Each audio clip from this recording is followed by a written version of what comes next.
Iran যুক্তরাষ্ট্রের যুদ্ধ বন্ধ হয়েও হচ্ছে না। ইঁদুর বিড়াল খেলা হচ্ছে। কিন্তু খেয়াল করছেন যে আমেরিকার তুলনায় ইরানের শক্তি একেবারেই খুবই কম, সামান্য। তারপরেও কি পরিমাণ ঘোল খাওয়াচ্ছে প্রতিনিয়ত। ইরান এমন নির্বিকারভাবে আছে, তার নৌ অবরোধ করে একদম ভয়ঙ্কর অবস্থা তৈরি করছে। কিন্তু ইরান চুপ করে বসে আছে। আচ্ছা ঠিক আছে, দেখি তোমরা কত পারো। ট্রাম্প অস্থির হয়ে যাচ্ছে। কারণ তাকে সম্মানজনকভাবে এই যুদ্ধ থেকে যদি বের না হয়ে আসে, তাহলে সামনে তার মধ্যবর্তী নির্বাচন। তেলের দাম বেড়ে যাচ্ছে। ইরানের সমস্ত জনগণ ক্ষিপ্ত হয়ে যাচ্ছে। তাহলে তাকে তো জনগণের মুখোমুখি হইতে হবে। কিভাবে সম্ভব হবে?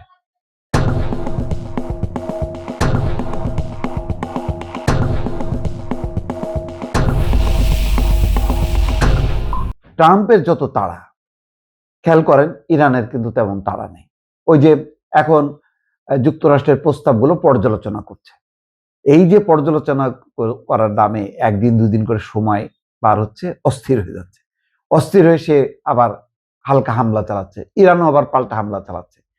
মানে ওই যে ইঁদুর বিড়াল খেলা যেভাবে শুরু হয়, যুদ্ধ নিয়ে এখন তেমনি শুরু হয়েছে। এখন এ বলছে, যুক্তরাষ্ট্র বলছে যে তুমি হরমুজ প্রণালী খুলে দাও।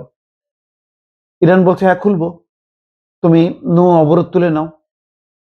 গেছে আটকা পড়ে। এখন হরমুজ প্রণালীর ভিতরে সে অভিযান চালাবে। ইরান বলছে যে তুমি যদি অভিযান চালাও তাহলে আমি হামলা চালাবো।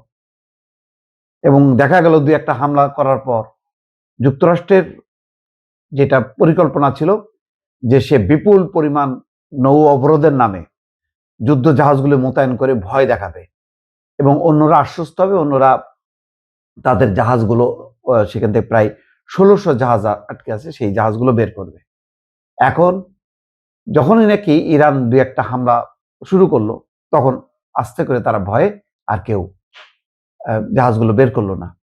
আবার বলছে যদি ইরানের ভেতরে হরমুজ প্রণালীর ভিতরে সে কি প্রজেক্ট ফ্রিডম না কি নাম দিয়ে একটা শুরু করলো, বলছে যে ওইটা যদি ঢোকে তাহলে আমাদের সার্বভৌমত্ব লঙ্ঘন হবে এবং যুদ্ধবিরতি লঙ্ঘন হবে, আমরা কিন্তু হামলা চালাবো।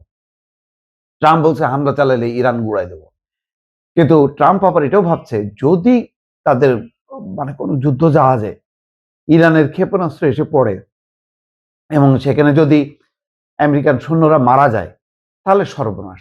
আমেরিকা জুড়ে প্রবল বিক্ষোভ হবে, পরিস্থিতি আরো খারাপ হবে এবং আমেরিকা নিয়ে যে ভয়, সেই ভয় কেটে যাবে। সেখানেও কিন্তু আটকে গেল।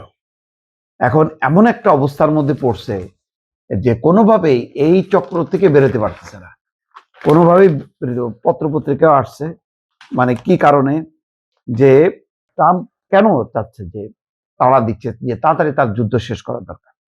মে মাসের মাঝামাঝি বেজিং সফর আছে, বেজিং যাবে। কিন্তু এর আগে যদি ইরান যুদ্ধ শেষ না করে, তাহলে ওই বেজিং এ যে যুদ্ধ শেষ হবে না। কারণ তিনি ইতিমধ্যে বলছে যে ইরানে যে যুক্তরাষ্ট্র এবং ইসরায়েল হামলা করছে এটা অবৈধ।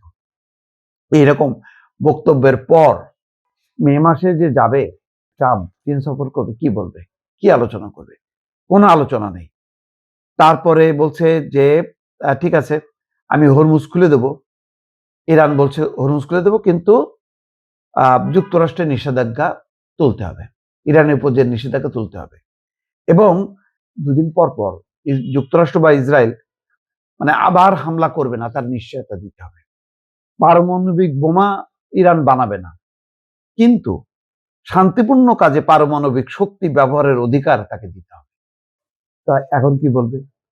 পারমাণবিক বোমা বানাবে না, কিন্তু পারমাণবিক কর্মসূচি চালাবে, সেটা হচ্ছে তার শান্তিপূর্ণ কাজে, তার বিদ্যুৎ উৎপাদন, শিল্প উৎপাদন, এই কাজে সে ব্যবহার করবে।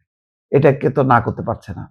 ফলে একটা জটিল চক্রের মধ্যে কিন্তু পড়ে গেছে। মানে কোন দিক দিয়ে সে সামাল দিতে পারছে না ইরানকে কোনোভাবে।